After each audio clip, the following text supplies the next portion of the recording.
Welcome to Assembly Calendar. I'm Mike Friesen, and with us for our program today, Assemblyman Bob Oaks. Bob Oaks represents the 130th Assembly District in New York State. I'm still getting that number right. 130, not the old number. 130th Assembly District. That includes Cayuga, Wayne, and Oswego counties. We want to thank you folks all throughout the region for joining us, no matter what the number of the Assembly District is.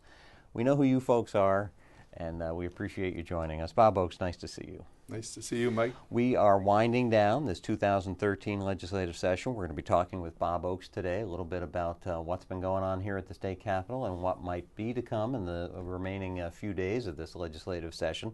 But I noticed, Bob Oaks, that when you came in and sat down here at this desk, you were not out of breath. You've been out running around the capitol. Well, a little bit, Mike. You know, there is... physically running around the capitol. Last week was... in sneakers. National Running Day. And so some of the people who run regularly or not so regularly, legislators joined together. There used to be actually a legislative mile competition a few years ago. That kind of went by the wayside. But I think when you look at, in America, keeping fit, people... doing something to try to keep their health better, to celebrate that or to encourage that, legislators got together, did a little run around the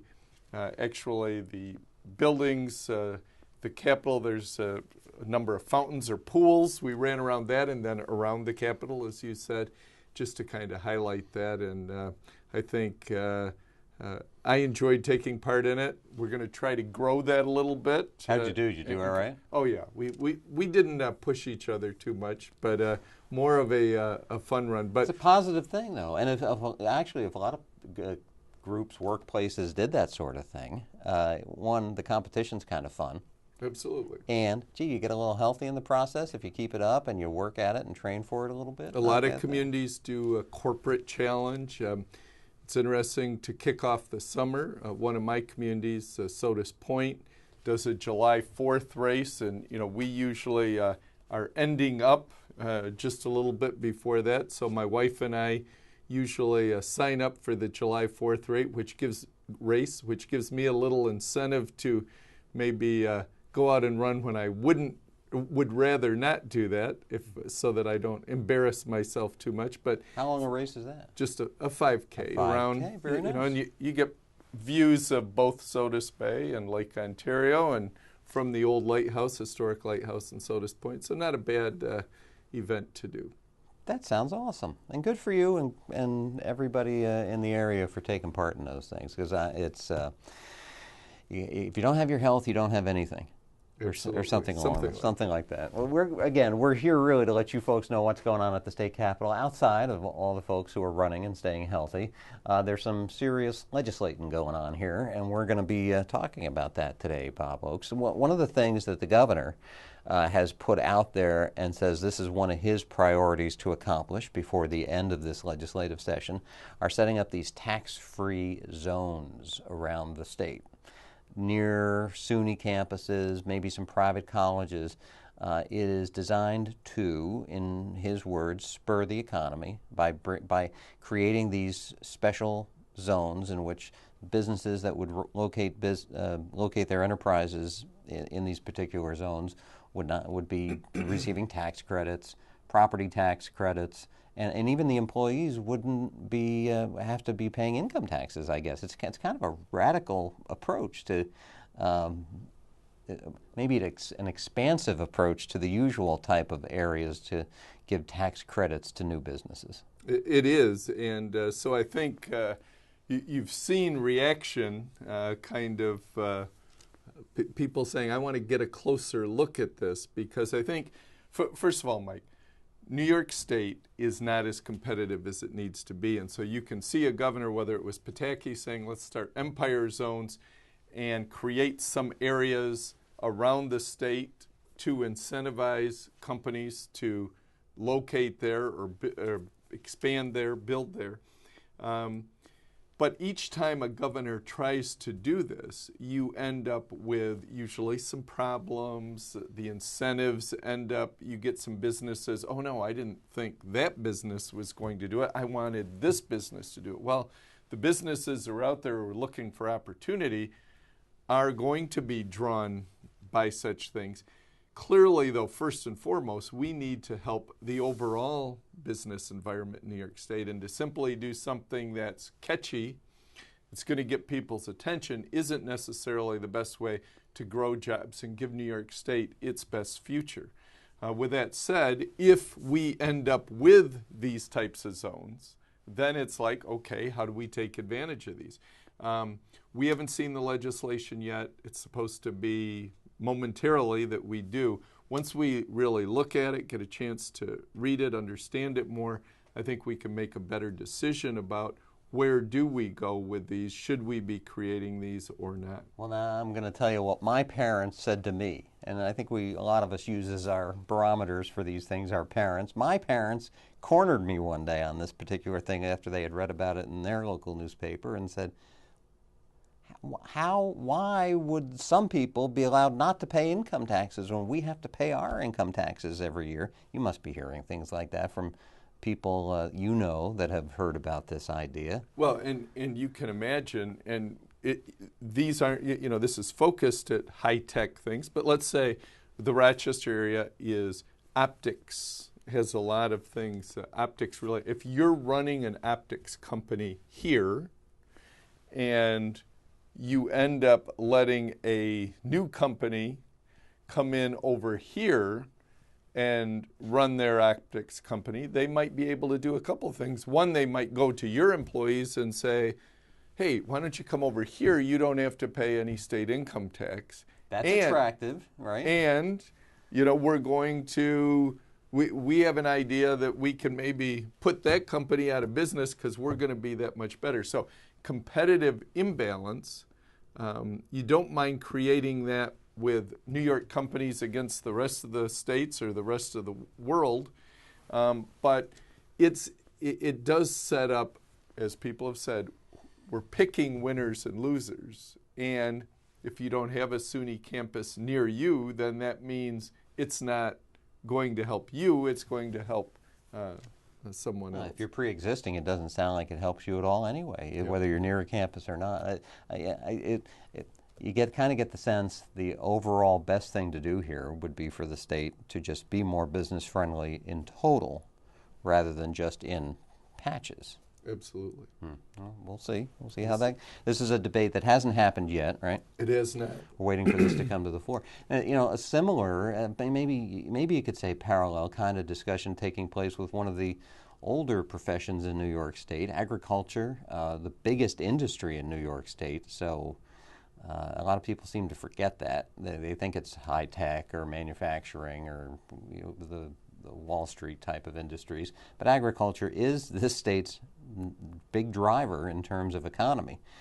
There was a bill that came up on the Assembly floor that wants to rearrange how farmers, the farm owners, have to deal with their labor. And this is a bill that's come up before, but it's always highly controversial because the people that debate against it seem to think that if you do this sort of thing, it might be the end of agriculture in New York State pretty clearly. Well, and I don't think it will ever be the end of New York State agriculture, but I think what it does say is it will change the face of New York State agriculture because, as you know, Mike, when you drive along the thruway or to your home or out into the country the two major crops you probably see, corn, soybeans.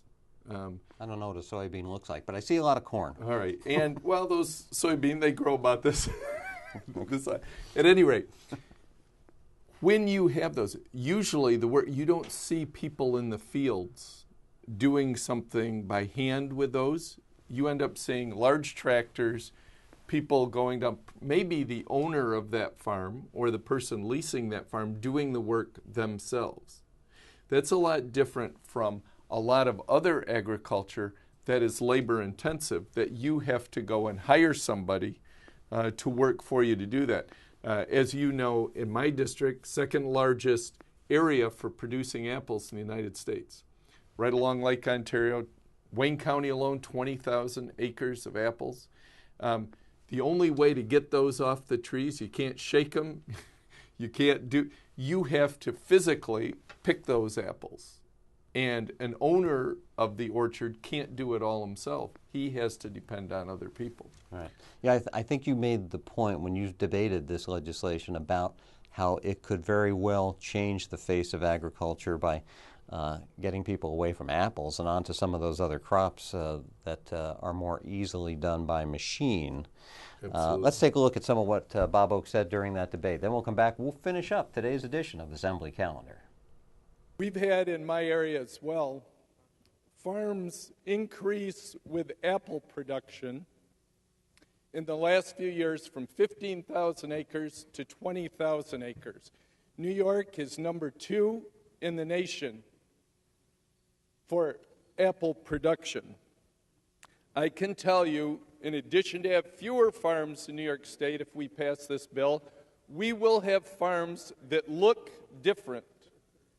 We already have a lot of acreage that we grow, corn and soybeans and other low labor-intensive crops that can be sold and farms can make a profit irrespective of this bill getting passed.